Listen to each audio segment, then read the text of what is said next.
दोस्तों, स्वागत है आपका हमारे YouTube चैनल पर। आज हम क्लास 12th बायोलॉजी चैप्टर 2 का पार्ट 2 देखेंगे। चलिए वीडियो शुरू करते हैं। अगर आपने अभी तक पार्ट 1 नहीं देखा है तो नीचे डिस्क्रिप्शन में जाकर पार्ट 1 देख सकते हैं। तो चलिए वीडियो शुरू करते हैं। पार्ट का नाम है नर व मादा युग्मोद्भिद संरचना एवं विकास। तो हमने कल क्या पढ़ा था? हमने कल पढ़ा था कि जो पराग कोश होता है, जो विकास की प्रारंभिक अवस्था होती है, उस पराग कोश में एपिडर्मल कोशिकाएं पाई जाती हैं। पराग कोश के चारों ओर एपिडर्मल कोशिकाओं में क्या होता है? एपिडर्मल कोशिकाओं पर आकार में बड़ी और सघन जीव द्रव्य युक्त कोशिकाएं पाई जाती हैं। इन्हें प्रप्सु कोशिकाएं कहा जाता है। प्रप्सु कोशिकाएं विभाजित होती हैं और दो प्रकार की कोशिकाएं बनाती है। पहला है प्राथमिक भित्तीय कोशिका, दूसरा प्राथमिक बीजाणु जन कोशिका। जो प्राथमिक भित्तीय कोशिका होती है वो परागकोश की भित्ति का निर्माण करती है, जबकि बीजाणुजन प्राथमिक बीजाणुजन कोशिका होती है वो लघु बीजाणु मातृ कोशिका का निर्माण करती है, जिससे पराग कणों का निर्माण होता है। तो ये हमने कल पढ़ा था। अभी भी मैं आपको कह रहा हूं कि अगर आप पार्ट 1 नहीं देखोगे तो आपको बात नहीं समझ में आएगी, और अगर आप पार्ट 1 देख लोगे तो आपको एक एक बात अच्छे से क्लियर समझ में आएगी। तो अभी अगर आपने पार्ट 1 नहीं देखा है तो पार्ट 1 देख लीजिए। तो हमारा पहला टॉपिक है लघु बीजाणु जनन।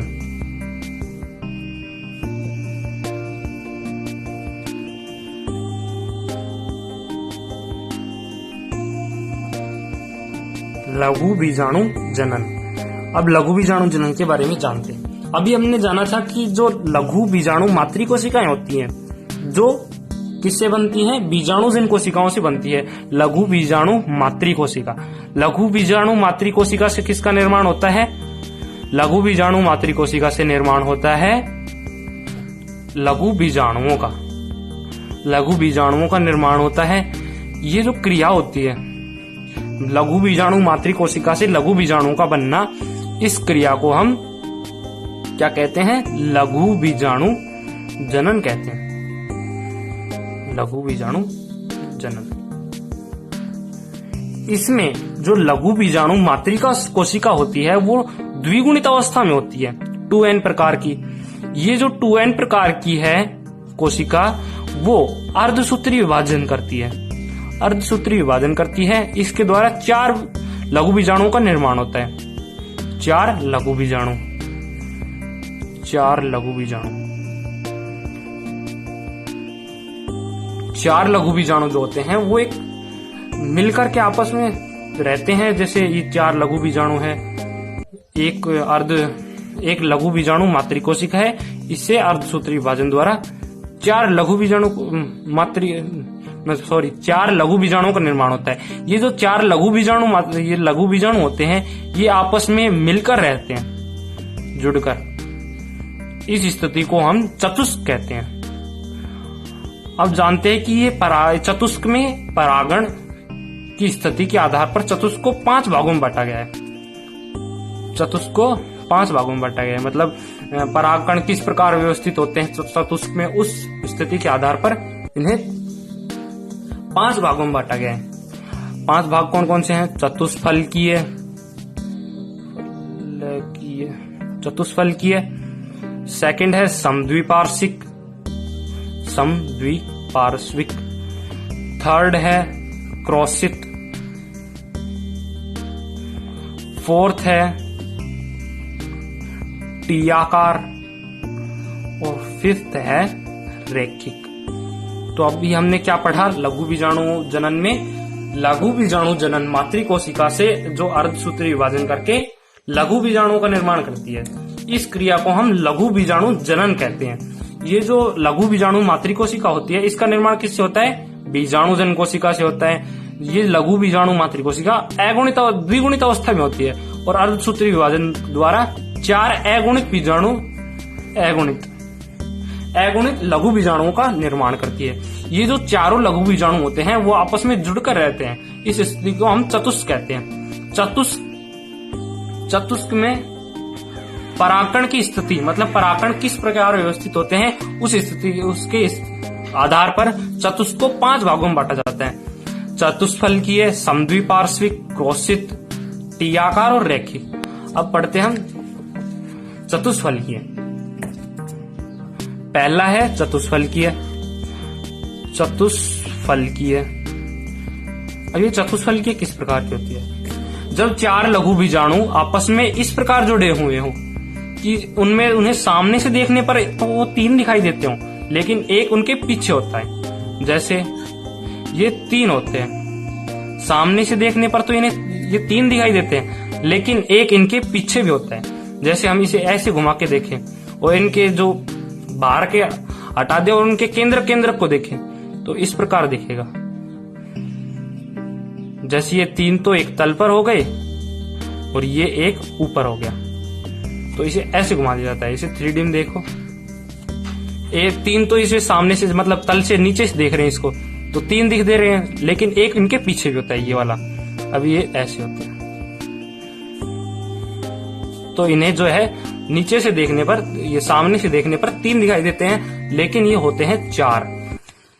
ऐसा किसमें होता है? अधिकांश। इसके उदाहरण है, उदाहरण अधिकांश द्विबीजपत्री पादप। द्विबीजपत्री पादप। नेक्स्ट है समद्विपार्श्विक। समद्विपार्श्विक। इन सभी में जो है वो लघु बीजाणु चार ही होते हैं। चतुष्फलकीय में भी चार, समद्विपार्श्विक में भी चार, सभी में ये जो 5 प्रकार हैं इनमें 4 ही होते हैं। लेकिन हम तो इनकी स्थिति के आधार पर देख रहे हैं कि ये किस प्रकार स्थित होते हैं। समद्विपार्श्विक में किस प्रकार स्थित होते हैं? इस प्रकार स्थित होते हैं कि इन्हें एक तल से देखने पर ये चारों दिखाई दे जाएं। जैसे ये। ऐसा किस में होता है? अधिकांश एक बीजपत्री पादप में होता है। जैसे ये चारों दिख जाएं, अगर इसको हम ऐसे घुमा दें तो सिर्फ 2 ही दिखेंगे। ये 2 इनके उधर। ऐसा किस में होता है? उदाहरण अधिकांश एक बीजपत्री पादप। एक बीजपत्री पादप। तो ये तो हो गया चतुष्फलकीय और ये समद्विपार्श्विक। नेक्स्ट है क्रोशित। नेक्स्ट जो है क्रोशित। क्रोशित में कैसे होता है? 2 लघु बीजाणु तो एक दूसरे के समकोण बनाते हैं और इनके नीचे ही 2 अलग तरीके से समकोण पर स्थित होते हैं। जैसे 2 तो इस प्रकार स्थित हो गए और 2 नीचे इनके समकोण पर। जैसे ये 2 तो इस तरफ देखने से हो गए और एक नीचे हो गया, लेकिन हम इनको ऐसे घुमा दे तो ये सिर्फ ऐसे, ये ऐसे दिखेगा, मतलब नीचे के दोनों दिख जाएंगे जबकि ऊपर का घूम जाएगा इस प्रकार। तो क्रोशित में क्या होता है? इनमें 2 लघु बीजाणु एक दूसरे के समकोण बनाते हैं, इस कारण ऊपरी युग्म के दोनों लघु बीजाणु दिख जाते हैं और नीचे वाला केवल एक दिखता है। इसे हम, इसमें उदाहरण होता है ऐसा मैग्नोलिया में होता है। मैग्नोलिया पादप होता है, उसमें होता है। नेक्स्ट है टी आकार का। टी आकार। इसमें जो चारों वो होते हैं लघु बीजाणु इस प्रकार व्यवस्थित होते हैं कि ये ऊपर वाले तो 2 युग्म होते हैं और नीचे इनके इस प्रकार होता है, इस प्रकार होता है।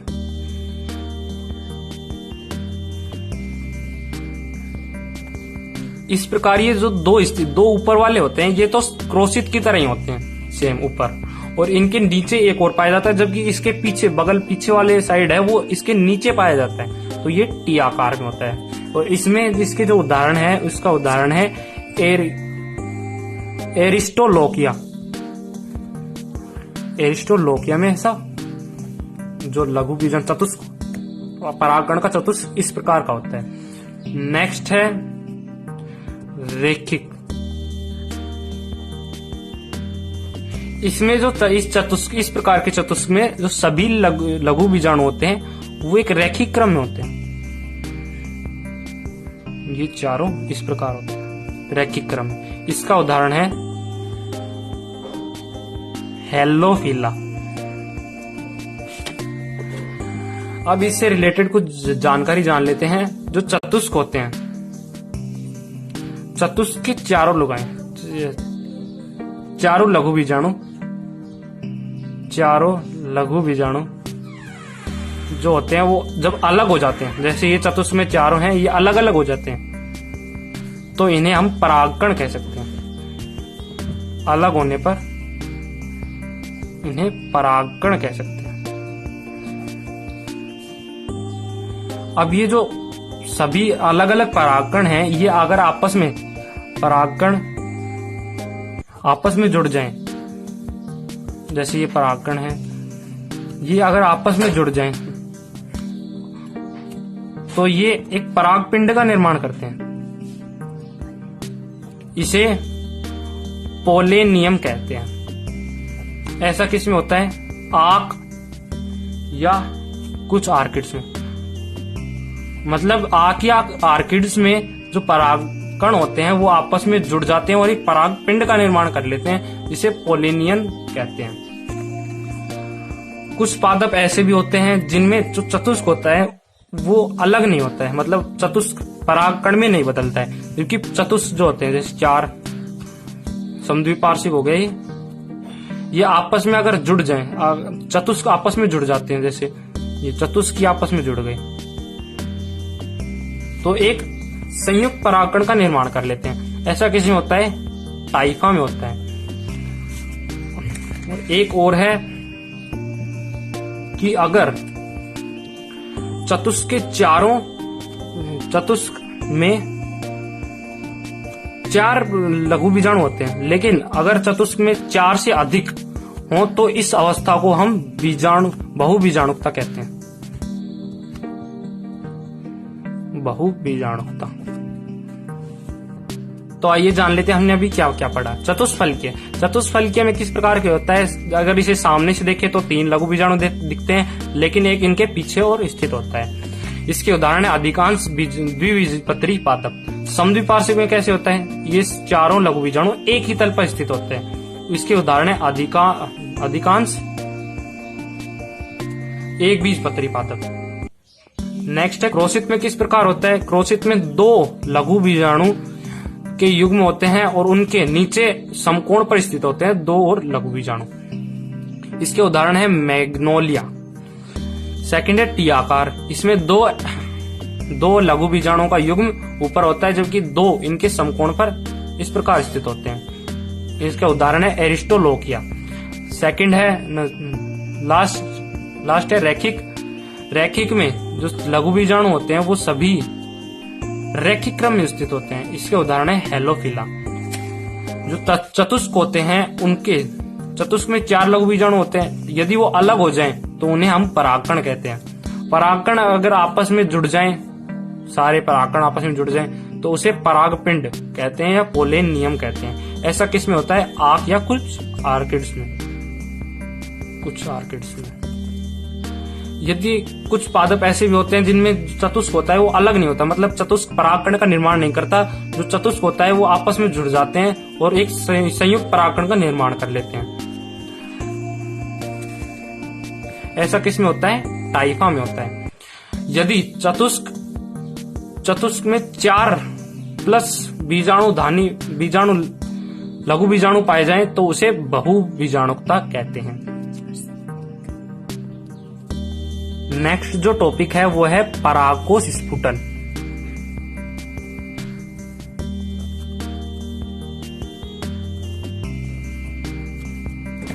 परागकोश स्फुटन क्या होता है? परागकोश की भित्ति फट जाती है। परागकोश की भित्ति फट जाती है और परागकण उनसे बाहर निकल जाते हैं। परागकोश की भित्ति को जो सहायता फटने में सहायता करता है वो है परागकोश की भित्ति अंतःस्थीशियम।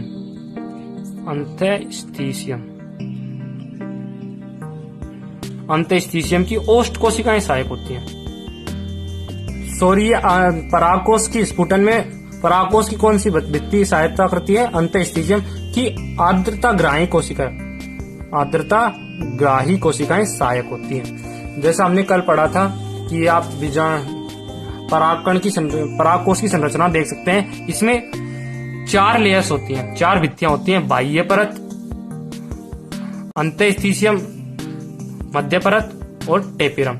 इनमें जो ये एंडोस्थीशियम, अंतःस्थीशियम, ये आर्द्रता ग्रहण करती है और ये परागकोश के स्फुटन में सहायता करती है।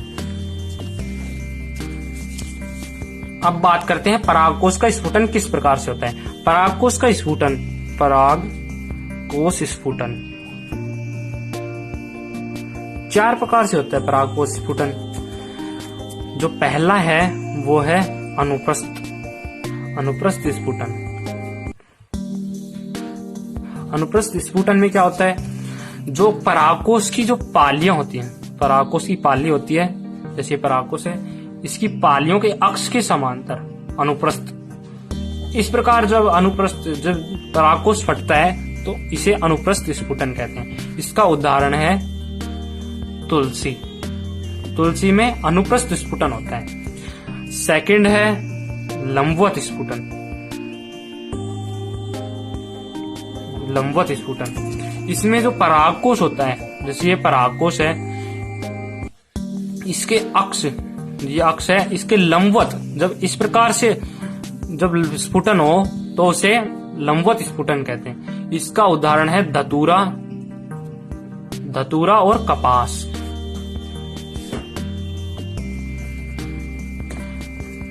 अगला है छिद्र में स्फुटन।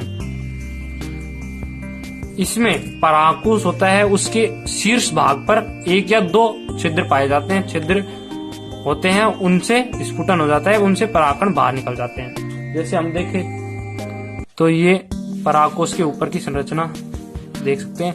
इसमें 1 या 2 जब छिद्र पाए जाएं और वहां से परागकण निकलना प्रारंभ हो जाएं तो ऐसे स्फुटन को छिद्र में स्फुटन कहते हैं। ऐसा किस में होता है, मकोई में होता है। नेक्स्ट है कपाटीय स्फुटन।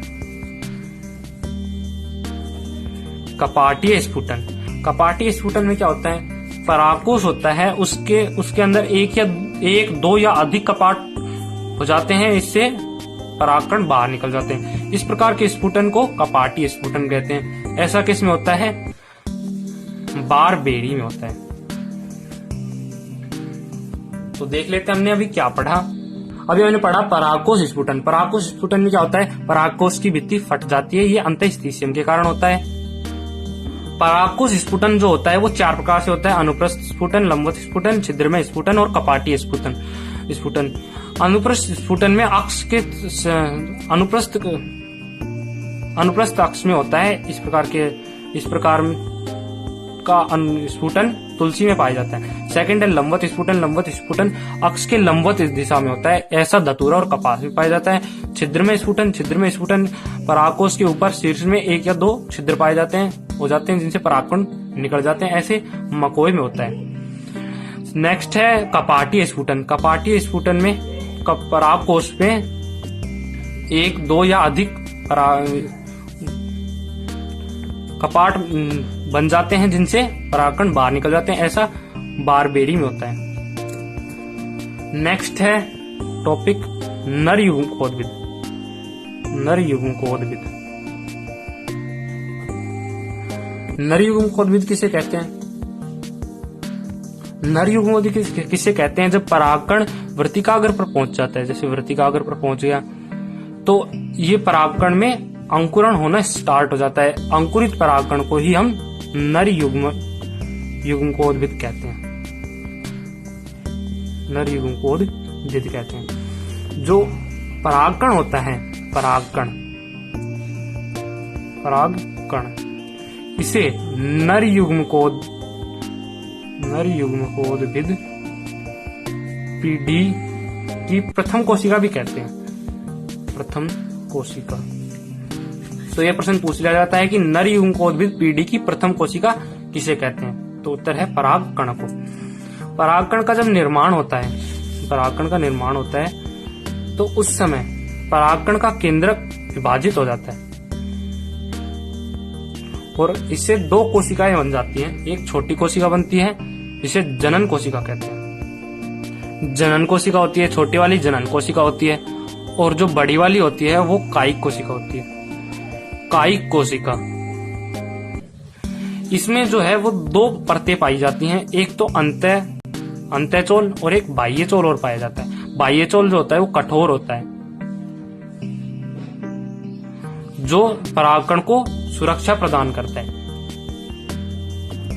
जनन कोशिका होती है वो समसूत्री विभाजन करके दो नर युग्मकों का निर्माण कर लेती है, और जो कायिक कोशिका होती है वो परागनलिका का निर्माण कर लेती है। अब जान लेते हैं परागकण की संरचना के बारे में। परागकण की संरचना,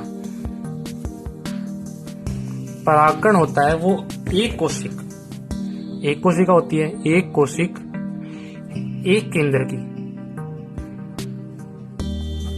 अगुणित प्रकार का होता है। हमने पहले पढ़ा था जो लघु बीजाणु मातृ कोशिका होती है द्विगुणित अवस्था में होती है, वो अर्धसूत्री विभाजन करके 4 अगुणित लघु बीजाणुओं का निर्माण करती है।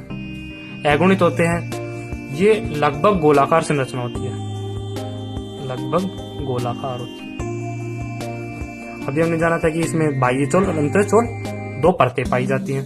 बाह्य चोल जो होता है वो मोटा और खुरदरा आवरण होता है जो सुरक्षा प्रदान करता है। ये जो बना होता है बाह्य चोल, ये किससे बना होता है? स्पोरोपोलेनिन। इसका भौतिक और जैविक अपघटन आसानी से नहीं होता है। ये परागकण को लंबे समय तक सुरक्षा प्रदान करता है। इसमें जो आप देख रहे हैं जो छोटी छोटी संरचनाएं पाई जाती हैं बीच में छिद्रनुमा, इन्हें जनन कोशिका कहते हैं। हम यहाँ जैसे ये परागकण है,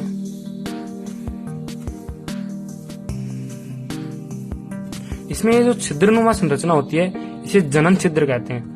यहां से ही पराग नली निकलती है, मतलब जब परागण वर्तिकाग्र पर पहुंचता है और इस परागण का अंकुरण होता है तो परागनली जनन छिद्र से निकलती है। परागनली जो होती है जनन छिद्र होता है वो द्विबीजपत्रियों में 3 पाए जाते हैं, द्विबीजपत्री में 3, और एक बीजपत्री में कितने पाए जाते हैं? 1 बीजपत्री में 1। तो ये देख रहे हैं ये द्विबीजपत्री परागण है, जैसे इसमें 3 जनन छिद्र पाए जा रहे हैं, जबकि एक बीजपत्री में कैसे होता है? इस प्रकार का होता है, एक जनन छिद्र पाया जाता है। जो अंतःचोल होता है वो कोमल, पतला और झिल्लीनुमा होता है। ये किसका बना होता है? पेक्टिन में सेलुलोज का बना होता है।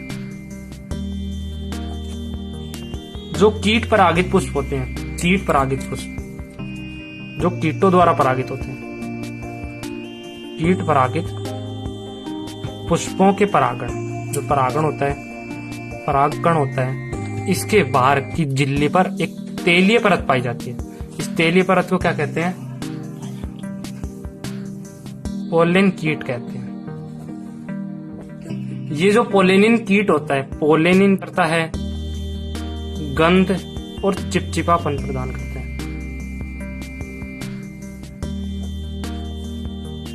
नेक्स्ट है नर युग्मकोद्भिद का परिवर्धन। अभी हमने पढ़ा था कि परागकण जो होता है वो नर युग्मकोद्भिद की प्रथम कोशिका होती है। इनमें एक स्पष्ट केंद्रक पाया जाता है, जो आगे चलकर 2 केंद्रकों में विभाजित हो जाता है और 2 कोशिकाएं बन जाती है, एक जनन कोशिका एक कायिक कोशिका। जो जनन कोशिका होती है वो छोटी होती है और कायिक कोशिका बड़ी होती है। ये इसे हम द्विकोशिक अवस्था कह सकते हैं, क्योंकि 2 कोशिकाएं पाई जाती हैं, द्विकोशिक अवस्था। सामान्यतः इसी अवस्था में परागण होता है, परागण होता है। कभी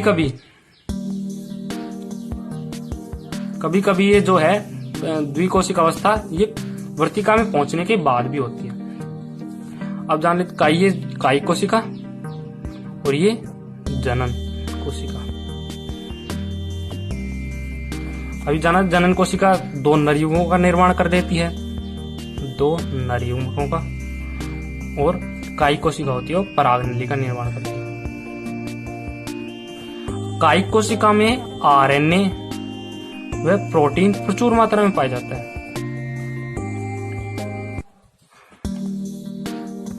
ये जो परागकण होता है ये द्विकोशित होती है, जनन कोशिका और कायिक कोशिका। ये ये बाह्यचोल है। ये जब वृत्तिका पर पहुंच जाती है, वृत्तिकाग्र पर पहुंच जाती है, तो उससे पहले ही जनन कोशिका में 2 नर युग्मक बन जाते हैं। लेकिन कुछ पौधों में ये वृत्तिका में पहुंचने के बाद बनते हैं। और कायिक कोशिका जो होती है, कायिक कोशिका पराग नलिका का निर्माण कर लेती है।